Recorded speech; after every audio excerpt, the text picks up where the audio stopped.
Assalamualaikum warahmatullahi wabarakatuh. Salam Om Swastiastu, Namo Buddhaya, Salam Kebajikan, Rahayu. Perkenalkan, kami dari kelompok 4 ingin memberikan hasil laporan full study kami yang berjudul Peran Pemuka Agama dalam Mengatasi Radikalisme dengan dosen pengampu Dr. Andes Alisius Condar, MSI. Berikut adalah nama-nama anggota kelompok. Masuk ke dalam bab 1, pendahuluan. Latar belakang kami, radikalisme yang didasari atau dilakukan atas nama agama kini menjadi topik perbincangan serius di seluruh dunia. Secara harfiah, ideologi ini menuntut perubahan, penggantian, dan penghancuran sistem sosial secara radikal dengan berbagai cara, bahkan melalui tindakan kekerasan dan militerisme.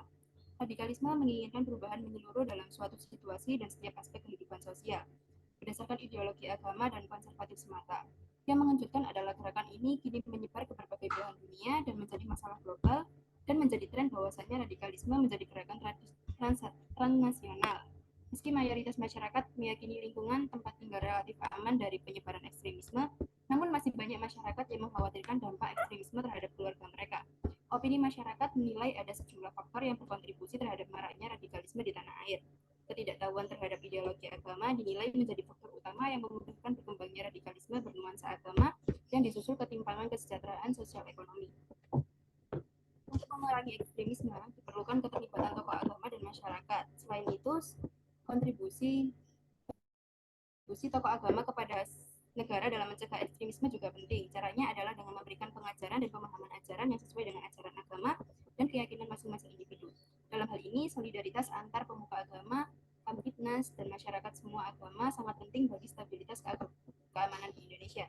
Kemudian, contoh kedua, pada Kongres ke-33 tahun 2015 di Jombang, Jawa Timur, NU menyikapi perkembangan nasional dan global dengan lebih tegas dengan mengusung tema penguatan Islam Nusantara untuk Indonesia dan peradaban dunia.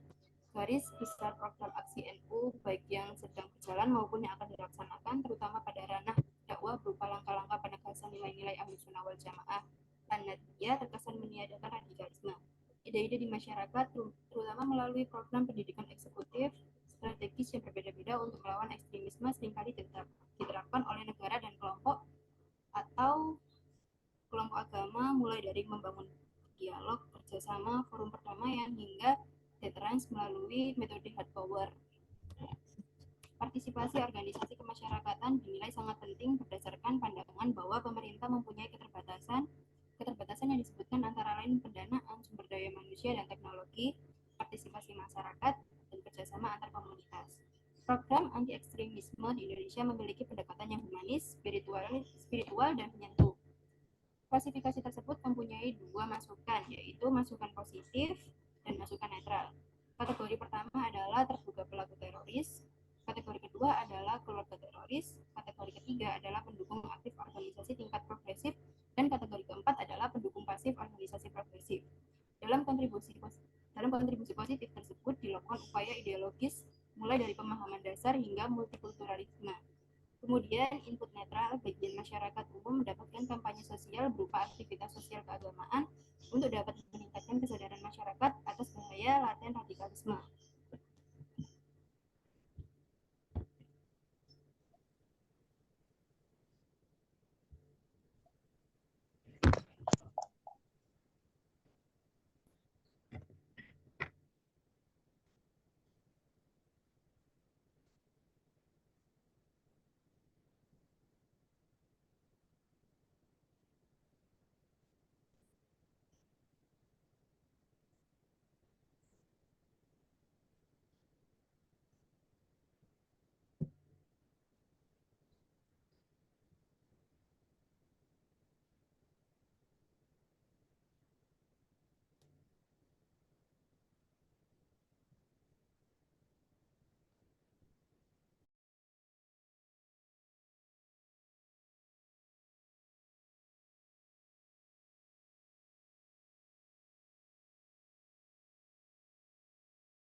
Untuk selanjutnya yaitu tesis yang pertama.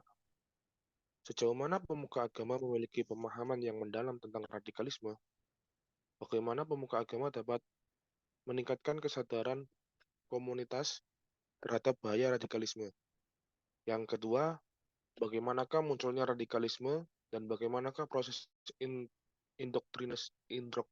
indoktrinasi dalam paham radikalisme.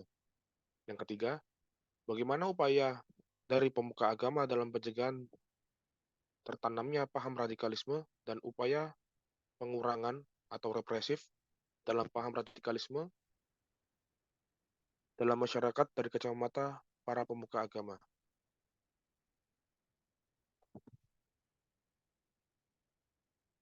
Untuk selanjutnya yaitu tujuan. Yang pertama, pembaca diharapkan dapat memahami apa itu radikalisme dan dapat membedakan wujud dari radikalisme itu apa saja. Yang kedua, pembaca diharapkan dapat memahami bagaimana proses munculnya radikalisme dan bagaimanakah paham radikalisme mulai mendoktrin pemikiran masyarakat. Yang ketiga, pembaca diharapkan dapat mengetahui dan memahami upaya dari para pemuka agama dalam mencegah paham radikalisme tumbuh dan berkembang dalam masyarakat. Yang keempat, pembaca diharapkan dapat memahami bagaimana upaya dari para pemuka agama dalam melakukan pengurangan atau represif yang mulai tumbuh dan mengakar dalam masyarakat.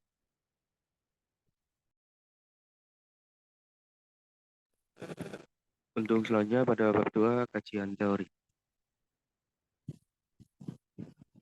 Pada konsep teori ini, kelompok kami menggunakan 3 konsep teori. Yang pertama, definisi radikalisme. Radikalisme dapat diartikan sebagai sesuatu yang mengakar, bersifat fundamental, mendasar, atau bersifat pada aturan bakunya. Diartikan sebagai sifat patuh secara absolut juga kepada seluruh aturan dan pemikiran suatu golongan tertentu jika diaplikasikan dalam ranah sosial dan politik. Yang kedua, tujuan radikalisme. Radikalisme dipahami sebagai suatu sikap seseorang atau suatu kelompok yang menginginkan adanya perubahan terhadap sesuatu yang telah ada sebelumnya dengan cara menghancurkannya dan mengganti dengan yang baru, dan tentu dengan sistem yang sangat berbeda. Yang ketiga, menurut pendapat para ahli. Sebagai contoh, menurut Kartodirjo tahun 1985. Beliau menerapkan bahwa radikalisme merupakan gerakan sosial yang menolak secara utuh dan menyeluruh semua tertib sosial yang sedang berlangsung saat ini, yang ditandai dengan adanya kejanggalan, jengkelan moral yang menentang dan memusuhi kaum pemilik hak-hak istimewa dan berkuasa. Perbedaan masyarakat. Perbedaan masyarakat dalam konteks radikalisme bisa beragam tergantung pada banyak faktor, termasuk kondisi politik, ekonomi, sosial, dan budaya. Beberapa faktor yang mempengaruhi perbedaan masyarakat dalam radikalisme meliputi 1. Media sosial dan teknologi. Kemajuan teknologi, khususnya media sosial, telah memungkinkan penyebab ide-ide radikal dengan cepat di antara masyarakat. Platform ini bisa digunakan untuk menggalang dukungan, merekrut anggota, dan menyebarkan propaganda. Yang kedua, ketidakpuasan sosial. Ketidakpuasan terhadap situasi politik, ekonomi, dan sosial suatu negara ekstrem dan radikal.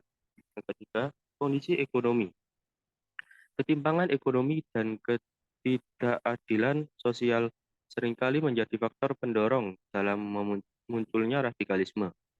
Ketika sebagian masyarakat merasa terpinggirkan secara ekonomi, mereka mungkin rentan terhadap pesan-pesan yang menawarkan solusi ekstrem. Yang keempat, kegagalan sistem politik. Kegagalan sistem politik dalam menjawab tuntutan atau aspirasi masyarakat dapat memunculkan ketidakpercayaan terhadap lembaga-lembaga pemerintah dan mendorong beberapa individu atau kelompok untuk mencari solusi radikal. Yang kelima, pengaruh eksternal. Konflik global atau pengaruh dari luar negeri bisa mempengaruhi perkembangan radikalisme dalam suatu masyarakat. Misalnya, pendanaan dari luar atau dukungan ideologi dari kelompok-kelompok di luar negeri. Selanjutnya, konsep Pancasila. Radikalisme agama bisa bertentangan dengan beberapa aspek Pancasila. Satu, ketuhanan yang Maha Esa. Radikalisme agama bisa menginterpretasikan agama secara eksklusif, menolak atau mengecilkan pandangan agama lain yang bertentangan dengan semangat inklusivitas dalam ketuhanan yang Maha Esa. Yang kedua, kemanusiaan yang adil dan beradab. Radikalisme agama, terutama jika mengarah pada ekstremisme atau kekerasan, dapat melanggar prinsip kemanusiaan yang adil dan beradab, karena tindakan tersebut seringkali merugikan atau menindas kelompok lain. Yang ketiga, persatuan Indonesia. Radikalisme agama, terutamanya yang mencegah belahkan masyarakat berdasarkan keyakinan agama, dapat mengganggu persatuan Indonesia. Yang keempat, kerakyatan yang dipimpin oleh hikmat kebijaksanaan dalam permusyawaratan perwakilan. Radikalisme agama yang menentang prinsip demokrasi atau partisipasi aktif dalam proses politik, serta mencoba menerapkan aturan agama secara eksklusif, dapat bertentangan dengan konsep kerakyatan yang ada dalam Pancasila. Yang kelima, keadilan sosial bagi seluruh rakyat Indonesia. Radikalisme agama, terutama jika menghasilkan ketidakadilan atau diskriminasi terhadap kelompok tertentu, bisa bertentangan dengan prinsip keadilan sosial yang dicita-citakan dalam Pancasila.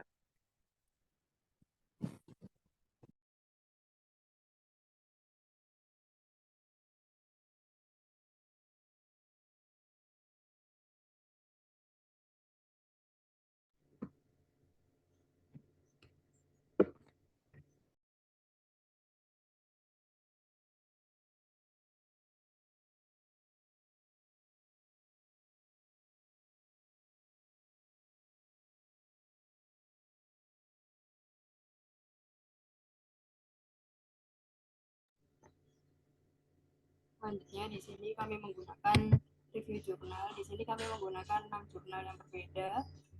Yang pertama ada jurnal dari Ahmad Arsarari dengan judul Radikalisme di Indonesia antara historitas dan antropisitas. Yang kedua dari Agil Teguh Fatani dengan judul Implementasi Pancasila dalam Menekan Radikalisme Agama.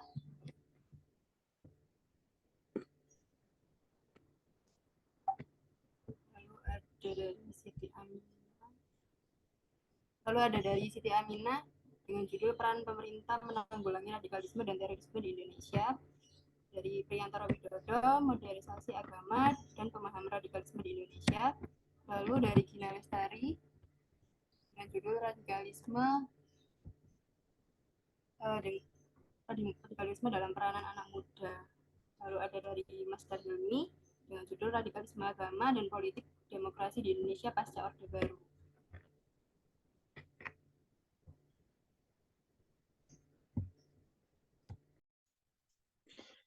Selanjutnya, komentar isi tabel. Studi ini bertujuan untuk mengamati perspektif para intelektual muda tentang radikalisme atas nama agama dalam realitas multikultural. Penelitian ini menyoroti upaya deradikalisasi untuk mengelola pemahaman yang sempit secara ramah, toleran, damai, dan manusiawi dalam berbagai aspek kehidupan. Hasil penelitian menunjukkan adanya perspektif intoleran dan kebencian di kalangan intelektual muda penting untuk memahami dinamika radikalisme dalam konteks multikulturalisme dan upaya-upaya untuk mencegahnya.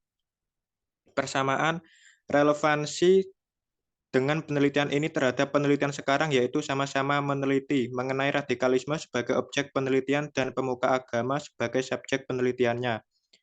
Perbedaan dengan penelitian sekarang terdapat pada subjek penelitian. Penelitian sekarang lebih banyak mengambil sudut pandang dari berbagai pemuka agama, dan pengambilan sampel penelitian terdahulu banyak menggunakan metode kuantitatif, sedangkan penelitian sekarang menggunakan teknik penelitian kualitatif dengan melakukan wawancara langsung dengan pemuka agama. Selanjutnya, proposisi. Berdasarkan kerangka berpikir tersebut, maka proposisi penelitian adalah sebagai berikut. 1. Radikalisme adalah tindakan yang dilakukan dengan paksaan dan adanya keinginan untuk mengubah ideologi negara seperti Pancasila. 2. Proses indoktrinasi radikalisme ini seringkali berlangsung secara bertahap dan melalui berbagai saluran. Faktor-faktor sosial, politik, dan ekonomi yang mempengaruhi individu dapat menjadi dasar bagi upaya indoktrinasi radikalisme ini. Oleh karena itu, pendekatan dalam mengatasi radikalisme harus melibatkan upaya pencegahan yang komprehensif, termasuk edukasi, pengawasan terhadap konten online, pembangunan komunitas yang inklusif, serta pendekatan rehabilitasi bagi individu yang terpengaruh. 3. Upaya pemuka agama ini merupakan langkah penting dalam menanggulangi radikalisme, karena mereka memiliki pengaruh besar terhadap umat dan komunitas mereka. Kolaborasi antara pemuka agama, pemerintah, lembaga pendidikan, dan masyarakat sipil akan menjadi kunci untuk menciptakan lingkungan yang lebih toleran dan terhindar dari radikalisme. Seperti contohnya melakukan khutbah kepada para jamaah, melakukan dialog antar agama, dan lain sebagainya.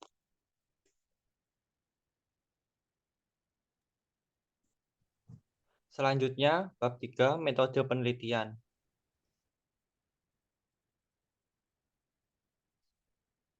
Berikut lokasi penelitian kelompok kami yaitu sebagai berikut. Yang pertama,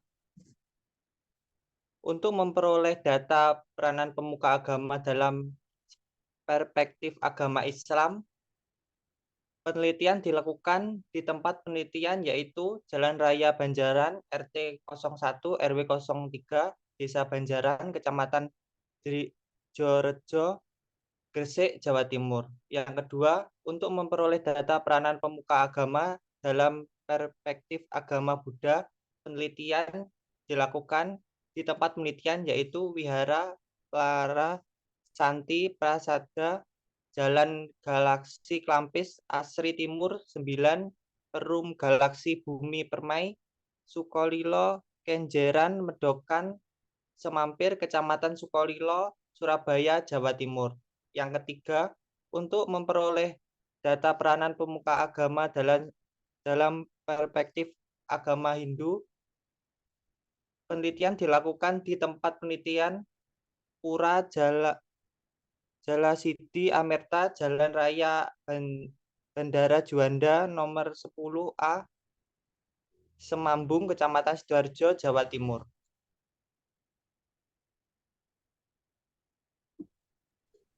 Selanjutnya untuk metode penelitian. Metode yang dipergunakan penulis untuk tulisan ini adalah metode penulisan kualitatif dengan menggunakan data kepustakaan. Data yang diperoleh untuk dipelajari sehingga menjadi sebuah artikel, yaitu data jurnal ilmiah maupun buku-buku yang berkaitan dengan kasus radikalisme di Indonesia. Data yang diperoleh digunakan untuk dipelajari, dianalisa sehingga sebuah narasi yang bisa dimaknakan. Analisis yang dilakukan penulis yaitu menggunakan pendekatan dedukasi ke induksi. Teori dinalisis berdasarkan kasus radikalisme yang berkembang di tanah air. Untuk mengaitkan antara teori konsep ideologi Pancasila dan realita berdasarkan logika dan pola pikir yang sistematis dan akurat.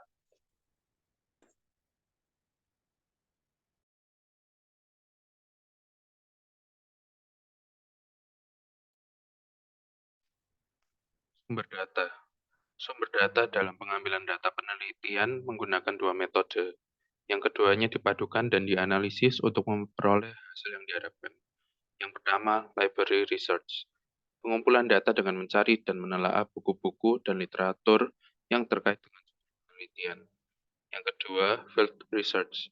Penelitian langsung pada objek tujuan untuk mencari informasi sebanyak mungkin terkait dengan judul penelitian. Di sini sumber data dari peneliti adalah dari para pemuka agama.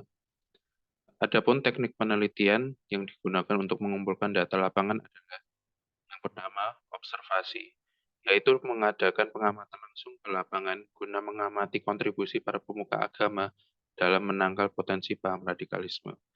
Yang kedua, wawancara, yaitu pengambilan data dengan menggunakan tanya jawab yang ditujukan kepada para pemuka agama tentang radikalisme dan bagaimana menangkal bahayanya. Dari wawancara yang dilakukan, diharapkan bisa memberikan gambaran tentang kontribusi para pemuka agama dalam menangkal potensi paham radikalisme.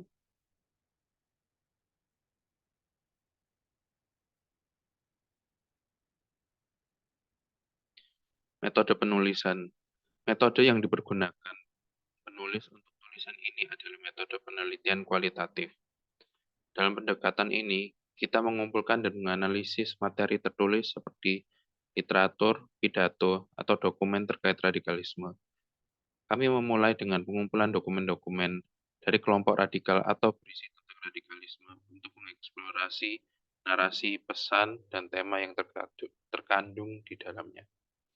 Melalui analisis ini, kami mencari pola, makna tersembunyi, serta retorika yang digunakan dalam menyebarkan atau mempromosikan ideologi radikal. Kami juga menyusun pemetaan tentang bagaimana pemikiran dan gagasan radikal dipresentasikan dan didistribusikan dalam dokumen tersebut. Kami melakukan wawancara mendalam dengan individu yang memiliki pengalaman atau pemahaman tentang radikalisme. Wawancara dilakukan dengan orang-orang yang mungkin memiliki pahaman dalam tentang alasan, motivasi, atau pengalaman terkait radikalisme.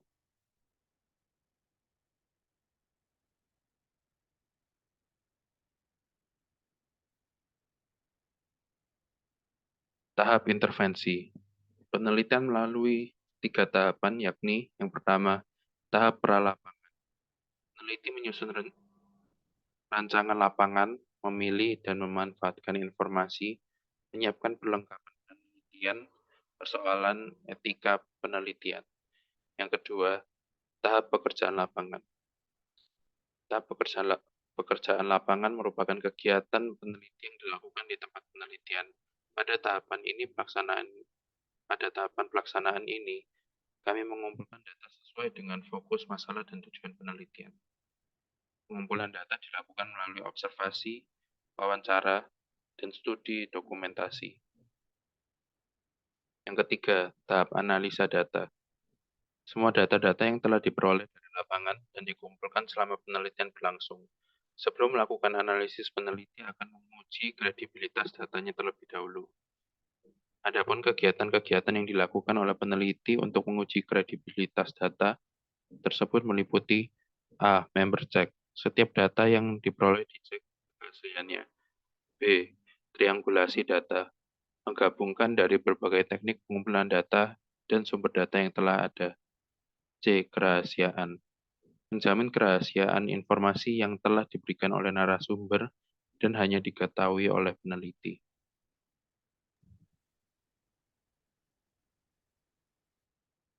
Selanjutnya, bab 4, laporan freelance study.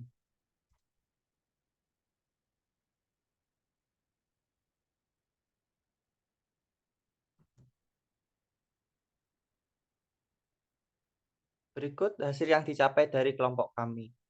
Radikalisme mengarah pada suatu kelompok atau gerakan tertentu yang menginginkan perubahan terhadap situasi yang ada dengan menjebol sampai ke akar-akarnya, yang menginginkan perubahan tersebut berlangsung secara cepat dengan cara menjungkirbalikkan nilai-nilai yang ada secara drastis melalui kekerasan dan aksi-aksi yang ekstrim agar terlaksananya transformasi sosial dan politik segera mungkin dan secara menyeluruh, dan tidak jarang keinginan itu berlangsung dengan tanpa adanya dialog atau musyawarah, dan biasanya hal ini juga ditempuh dengan aksi-aksi kekerasan.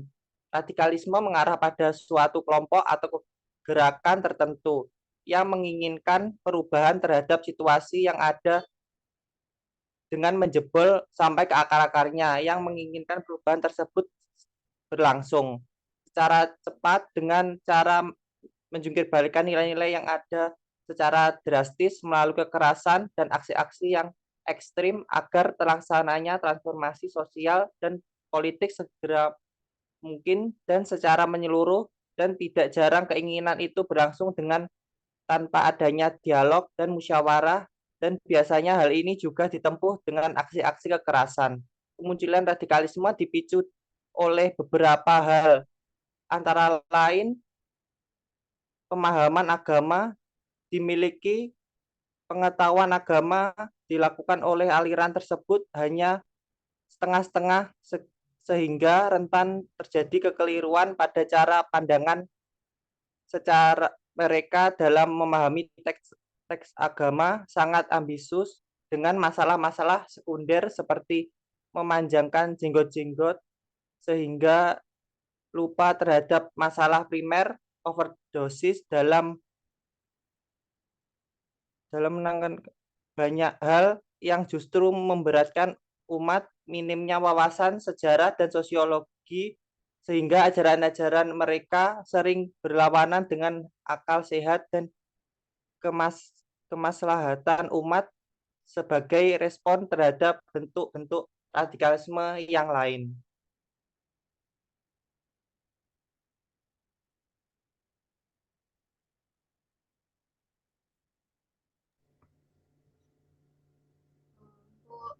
Berdasarkan penjelasan dari bab 1, maka novelty penelitian kami menemukan yang pertama dari pakar radikalisme itu sendiri. Kami menemukan adanya ideologi kekerasan, target atau tujuan yang tidak biasa seperti pemerintah, masyarakat sipil, kelompok agama, individu tertentu. Kemudian ada penggunaan teknologi baru. Yang terakhir adalah kebangkitan gerakan baru. Lalu pada tabel kedua, makna agama. Yang pertama ada ibadah, sosial, aliran baru yang meliputi Hinduisme, Buddhisme, Islam, dan Kristen. Yang terakhir adalah spiritualitas.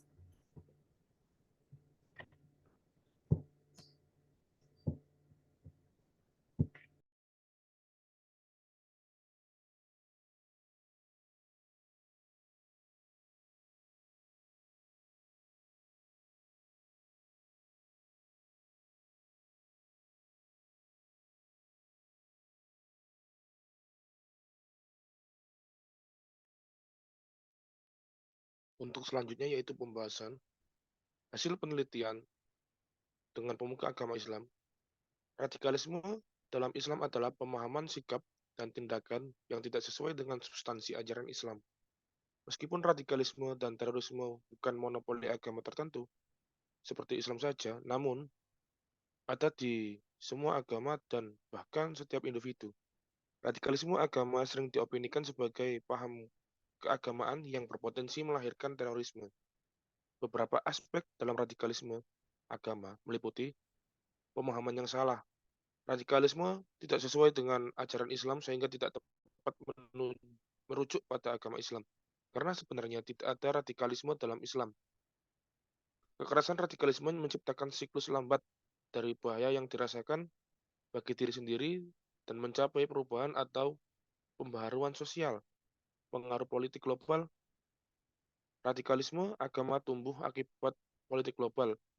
Dunia Islam yang masih tunduk pada konfrontasi, penindasan, dan kesewenang-wenangan. Pemahaman radikalisme dalam Islam menciptakan fitnah terhadap agama dan umat. Dan seringkali korban terorisme adalah umat Islam sendiri. Oleh karena itu, pentingnya bagi umat Islam untuk memahami dan menjawab radikalisme agama serta mengajarkan pemecahan masalah tanpa kekerasan, berpikir kritis, toleransi, dan pemahaman agama integratif.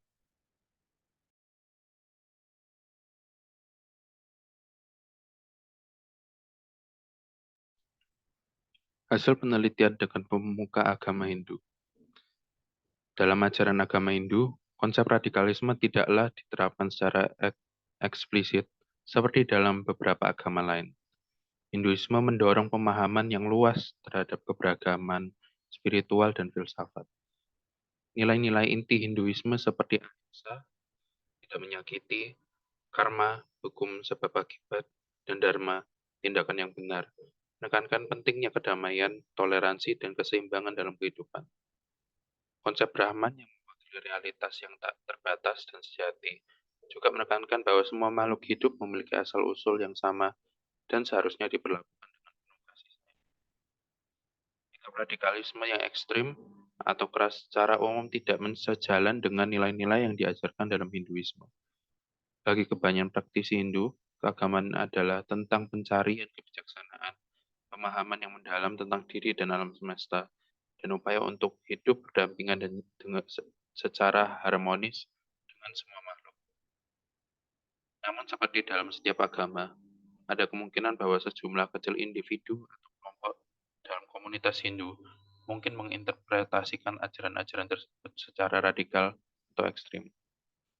Meskipun demikian, pandangan semacam itu biasanya dianggap sebagai pemahaman yang keliru atau tidak sesuai dengan esensi sejati Hinduisme. Kebanyakan pemimpin spiritual dan komunitas Hindu secara konsisten menekankan pentingnya perdamaian, toleransi, dan penghormatan terhadap perbedaan, yang sejalan dengan esensi yang lebih dalam dari ajaran agama Hindu.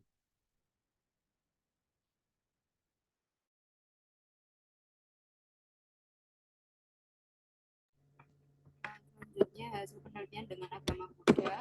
Agama Buddha mengajarkan nilai-nilai seperti kedamaian, belas kasihan, kesadaran, dan pemahaman yang mendalam tentang penderitaan manusia. Dalam ajarannya, tidak ada rugi bagi ekstremisme atau radikalisme yang menghasilkan kekerasan, diskriminasi, atau penindasan terhadap orang lain.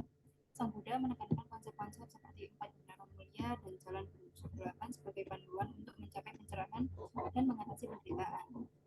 Nilai-nilai ini menyoroti pentingnya kebijaksanaan, etika, dan penghormatan terhadap semua makhluk hidup. Radikalisme agama tidak sesuai dengan ajaran Buddha. Ajaran Buddha mengutuk kekerasan, fanatisme, dan ekstremisme dalam segala bentuknya. Mengembangkan pemahaman yang mendalam tentang diri sendiri, mengembangkan belas kasihan, dan menciptakan kedamaian baik dalam diri sendiri maupun dalam masyarakat merupakan inti dari ajaran Buddha. Meskipun dalam sejarah ada beberapa kasus di mana individu atau kelompok yang mengaku sebagai penganut Buddha terlibat dalam tindak kekerasan atau konflik, hal ini bukanlah representasi dari ajaran inti Buddha.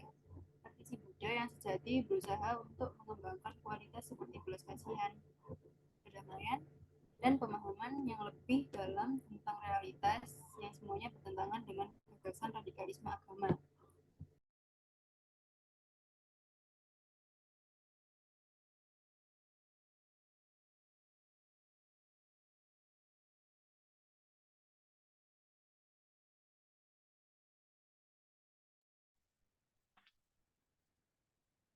Analisa mikro.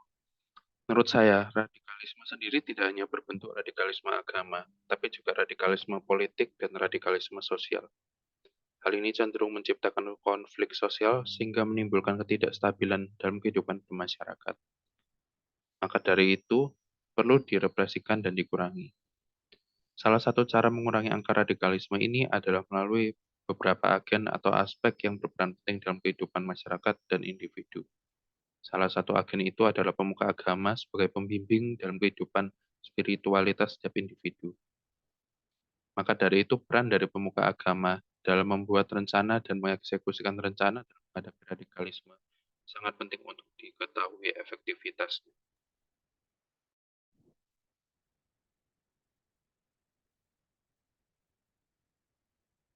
Selanjutnya, kesimpulan dari saya tentang radikalisme adalah gerakan yang menggunakan agama sebagai dasar dan seringkali menimbulkan aksi-aksi kekerasan dan terorisme. Radikalisme terjadi karena adanya ketimpangan baik dari dalam segi sosial, politik, dan ekonomi. Gerakan radikalisme agama di Indonesia membawa sebuah wacana baru bagi masyarakat, yaitu pandangan Islam sebagai agama yang penuh dengan kekerasan yang sebenarnya bertentangan dengan ajaran Islam, yang selalu mengutamakan jalan damai dalam kehidupan bermasyarakat. Oleh karena itu, diperlukan tindakan serius untuk menangani radikalisme, seperti program deradikalisasi yang melibatkan berbagai pihak, baik pemerintah maupun non-pemerintah. Selain itu, perlu adanya penelitian mendalam terkait kondisi psikososial anak korban radikalisme dan terorisme, serta perlunya metode baru dalam proses deradikalisasi dan pencegahan radikalisme. Selanjutnya, analisa mikro menurut saya sendiri bahwa radikalisme merupakan fenomena kompleks yang melibatkan berbagai faktor, baik individu, sosial, ekonomi, maupun politik. Keadaan sosial yang tidak stabil, ketidakpuasan, dan ketidaksetaraan dapat menjadi pendorong terjadinya radikalisme. Pencegahan radikalisme memerlukan pendekatan holistik yang melibatkan berbagai pihak, termasuk pemerintah, lembaga pendidikan, masyarakat sipil, dan sektor swasta. Pendidikan yang mencakup nilai-nilai toleransi dan keberagaman menjadi kunci dalam membangun kesadaran untuk mencegah terjadinya radikalisme. Kerjasama intoleransi juga sangat penting, mengingat radikalisme tidak mengenal batas negara. Pertukaran informasi dan strategi pencegahan antara negara dapat membantu mengatasi tantangan radikalisme secara lebih efektif. Kesadaran terhadap dampak radikalisme dan upaya pencegahan harus terus ditingkatkan. Media sosial dan teknologi informasi perlu dikelola dengan bijak. Sementara pendekatan preventif dan deradikalisasi harus menjadi faktor utama untuk mengatasi ancaman radikalisme dalam masyarakat.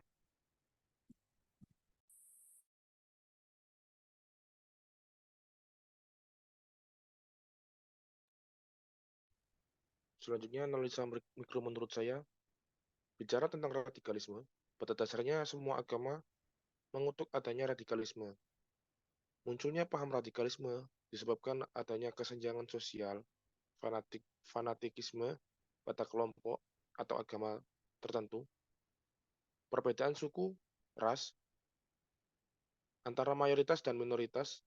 Oleh karena itu, paham dan pemikiran radikalisme ini harusnya dicegah dan diberantas mulai dengan cara memperkenalkan dan memahamkan ilmu pengetahuan baik umum maupun agama dengan baik dan benar pada semua kalangan, agar mereka memiliki kerangka pemikiran yang seimbang dan kritis, meminimalisir kesenjangan sosial, ekonomi, dan politik, dapat menimbulkan rasa ketidakadilan, frustasi, dan kemarahan, menjaga persatuan dan kesatuan bangsa, serta menghormati keagamaan dan pluralisme, mendukung aksi perdamaian, toleransi, dan dialog antar kelompok yang berbeda, menolak segala bentuk kekerasan ekstremisme dan anarkisme yang bertentangan dengan nilai-nilai Pancasila dan Undang-Undang Dasar 1945, khususnya di Indonesia yang memiliki multikultural yang sangat besar.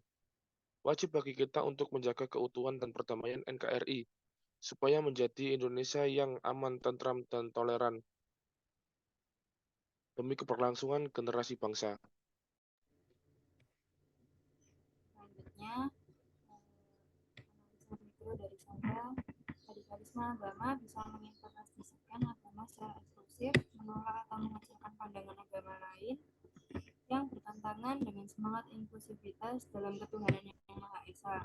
Radikalisme agama merupakan tantangan yang kompleks yang membutuhkan pendekatan yang holistik dan kolaboratif dari berbagai pihak, termasuk pemerintah, lembaga pendidikan, komunitas keagamaan, dan masyarakat umum untuk mengatasi dampak negatifnya dan memperkuat nilai-nilai kemanusiaan, keberagaman, dan kedamaian.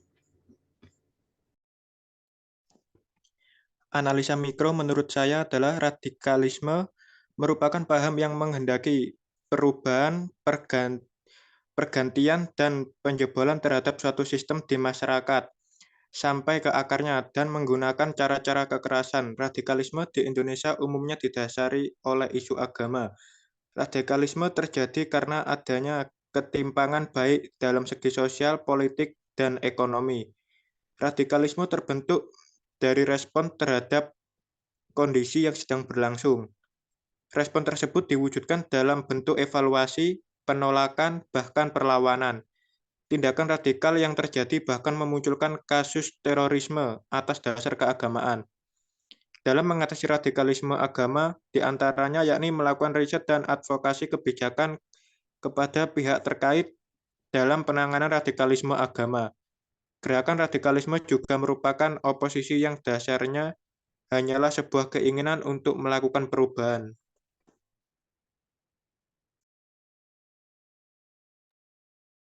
Selanjutnya yaitu analisa makro. Dari hasil penelitian yang dilakukan, penulis dapat menganalisa bahwa pada awalnya alasan utama dari radikalisme agama adalah dilatar belakangi oleh politik lokal, dari ketidakpuasan politik, keterpinggiran politik, dan semacamnya. Namun setelah terbentuknya gerakan tersebut, agama pada awalnya bukan sebagai pemicu, kemudian menjadi faktor legitimasi maupun perekat yang sangat penting bagi gerakan Islam garis keras. Sesungguhnya begitu radikalisme agama yang dilakukan oleh sekelompok muslim yang tidak dapat dijadikan alasan untuk menjadikan Islam sebagai biang radikalisme. Yang pasti, radikalisme berpotensi menjadi bahaya besar bagi masa depan peradaban manusia. Radikalisme ini juga bertentangan dengan Pancasila. 5 sila yang terkandung dalam Pancasila mengandung keseluruhan yang ada di Indonesia. Setiap orang mempunyai hak, kewajiban, dan kedudukan yang sama. Karena itulah, antara sesama harus menjunjung tinggi nilai kerukunan. Pelaku aksi ini telah menyalahi nilai-nilai yang ada di Pancasila. Tindakan radikalisme yang terdapat di Indonesia dapat merugikan ketatanegaraan negara Indonesia dan tidak sesuai dengan Pancasila. Selain itu, radikalisme sangat bertentangan dengan Pancasila. Sila pertama yaitu tidak ada satupun agama di Indonesia yang mengajarkan tindak radikal untuk mencapai tujuan yang diinginkan. Selanjutnya, bab 5, penutup. Kesimpulannya, radikalisme agama seperti yang dicerminkan dari wawancara tersebut merupakan fenomena yang kompleks, disertai dengan pemahaman yang dangkal, penekanan pada interpretasi tekstual tanpa konteks, serta keinginan kuat untuk melakukan perubahan secara cepat dan kadang ekstrim. Diperlukan pendekatan yang lebih holistik, edukasi yang tepat, dan dialog yang terbuka untuk menghadapi fenomena radikalisme ini lebih efektif. Berikut saran dari kelompok kami. Dari hasil wawancara yang telah kami lakukan, saran terbaik yang dapat kami berikan untuk mencegah tindakan radikalisme adalah dengan cara yang pertama, pendidikan agama seimbang, memastikan bahwa pendidikan agama memberikan pemahaman yang komprehensif tentang nilai-nilai agama, sejarah, filsafat, dan konteks sosial. Yang kedua, penguatan media pendidikan dan informasi. Pengembangan media pendidikan yang dapat diakses secara luas untuk menyebarkan pemahaman yang benar tentang agama. Yang ketiga,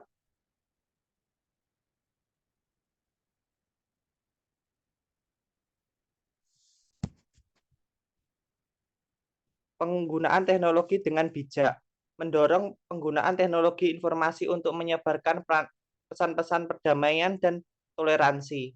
Yang keempat, penguatan hukum, yakni memiliki peraturan yang jelas dan efektif untuk mengatasi ekstremisme agama. Yang terakhir, pemberdayaan lembaga-lembaga anti radikalisme, mendorong peran lembaga-lembaga yang berfokus pada penanggulangan radikalisme melalui pendekatan pencegahan dan intervensi. Sekian dari presentasi dari kelompok kami. Bila ada kurang kata atau salah kata, mohon dimaafkan. Wassalamualaikum warahmatullahi wabarakatuh.